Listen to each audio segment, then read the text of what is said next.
os problemas que está tendo a Xunta de Galiza ahora de acabar moitas das súas obras derivadas de problemas orzamentarios. Por eso nos sorprende, señora directora xeral, que neste marco de crise, de graves restriccións, a Xunta de Galiza opte por activar infraestructuras que nos creemos que nin desde o punto de vista da prioridade, da necesidade e do impacto que van a ter deberán de realizarse. Este é o caso da variante de Portosín, unha obra que foi sometida a exposición pública, o estudo informativo e o estudo de impacto ambiental o pasado día 22 de outubro de 2013. Trátase dunha actuación de uns 7 kilómetros para facer unha variante de Portosín, unha vila de uns 600 habitantes normalmente, e que vai a ter un custe que, creo que as cifras, non sei se non as pode verificar vostede, pero que en todo caso os datos que se teñen publicado oscilan entre os 24 millóns de euros ou os 37 millóns de euros. Desde logo,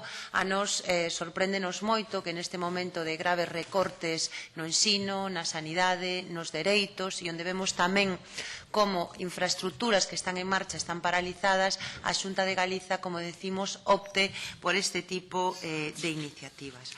Gustaríanos hoxe tamén ter a oportunidade de darlle voz a moitos dos veciños e veciñas que se están opoñendo a esta actuación e que ademais o fan con unha sensatez que xa nos gustaría que se fora, o que presidira as actuacións que está levando adiante a Xunta de Galiza. E gustaríame hoxe lerlle un comunicado que fai esa plataforma que está en contra da variante de Portosín e que de verdade que me parece que dan mostra de unha altura de miras da que creo que carece sinceramente a Xunta de Galiza.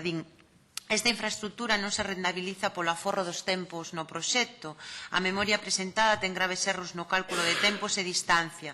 No caso da poboación de Portosín, e tomando como referencia o tráfico que poida producirse entre este núcleo e o inicio do trazado, o aforro real non sube de 0,37 minutos e cifras semellantes son aplicables nos tráficos intermedios, resultando paradóxico que desde o enlace 2 de Portosín ao final do trazado chégase antes pola estrada actual que pola variante. Deste xeito, consideramos que non se xustifica unha variante de 7,2 km para un aforro de 92 segundos, é dicir, máis de 400.000 euros por segundo aforrado. Todo elo leva xunto co uso dunha metodoloxía e valoración do estudio económico-financiero a datos e conclusións falsas que tentan xustificar o proxecto. A construción da variante tampouco se xustifica polas retencións de tráfico existentes, xa que se producen na súa meirande parte entre Boa e Noia e quedarán eliminadas pola apertura da variante de Noia. Unha reordenación sinxela da travesía de Portosín reduciría ao mínimo o problema, que por outra banda é moi puntual e de carácter estacional. Tamén sinalan que as proxeccións de tráfico que se fan no estudo informativo están sobredimensionadas, cando no mesmo estudo recoñecen que en 10 anos non houbo apenas un incremento do tráfico. Din que a infraestructura influe moi negativamente na permeabilidade territorial das parroquias por as que se proxecta, con perda de camiños veciñais, crea unha barreira con uns efectos que a memoria non contempla na súa totalidade. Ao mesmo tempo, prodúcese unha afección moi importante ás redes de mananciais da zona, fluxos de fauna, impactos de visibilidade, contaminación acústica e de gases que non se teñen tido en contra.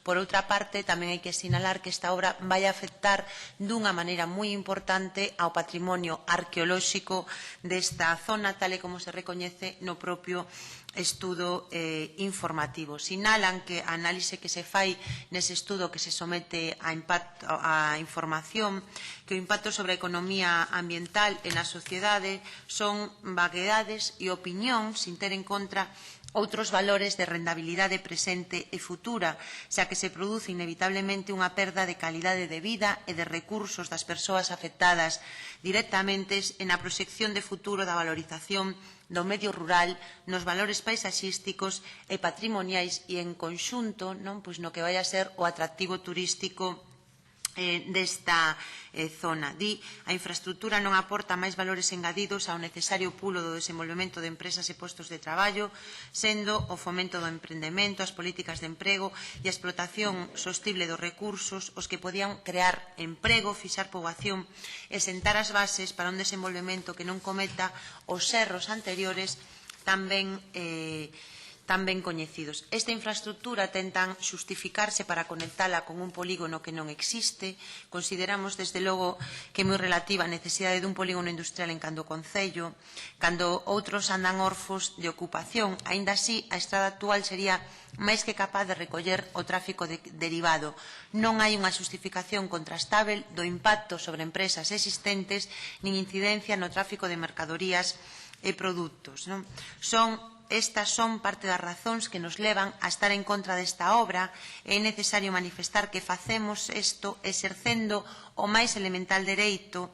Sería unha absoluta irresponsabilidade que os actos da Administración fosen considerados incuestionables e infalibles, non sometidos a debate nin cuestión. Polo tanto, co máximo respeto que demandamos para cada quen, non se ve necesaria esta obra, ou alo menos que a protesta serva para ter máis claras as cousas, non? E acaban dicindo que desta actitude estamos orgullosos porque isto é o que fai a un país e unha sociedade responsable. Nos, desde logo, aplaudimos a estes veciños e veciñas que están dicindo que non é responsable nun momento de crise económica esta actuación e, sobre todo, porque hai unha cuestión de fondo que é moi importante. A primeira, e é que este vial só tiña sentido se realmente se conectara con ese polígono que é absolutamente inexistente, que, por lo tanto, é unha actuación que se fai para ir a ningún lugar, porque consideramos que nun momento de crise económica onde se están producindo uns recortes tan importantes a toda a poboación, non ten ningún tipo de sentido continuar con este tipo de obras e porque creemos que os problemas de mobilidade que hai nesta zona ben se poderían solucionar con unha mellora da carretera actual. Por certo, señora directora xeral, había un proxecto de mellora da seguridade viaria desa estrada que vostedes desbotaron aducindo a falta de recursos. Desde logo vemos como o criterio da falta de recursos é como un chicle que se estira e que se encolle en función de intereses, non sabemos se purios ou espurios deste goberno. En todo caso, nos defendemos hoxe que esta actuación non debe levarse adiante, que carece de xustificación desde o ámbito do interese público e que, por o tanto, nos creemos que o que debería de facer o goberno é non continuar co modelo que precisamente nos levou a esta crise e que, entre outras cousas, provoca a destrucción do noso territorio e que infravalora as consecuencias que esta obra ten a nivel do seu impacto no medio rural. E agradezolle os consellos que lle dá o actual deputado que está falando con vostede e que lle impide poder atender a esta pregunta. Moitas gracias, señora Pontón. Polo grupo AGE, en representación da señora Díaz, entendo, toma a palabra o señor Sánchez. Bueno, bons días, moitas gracias. Este proxecto para nós, para a Alternativa Galega de Esquerdas,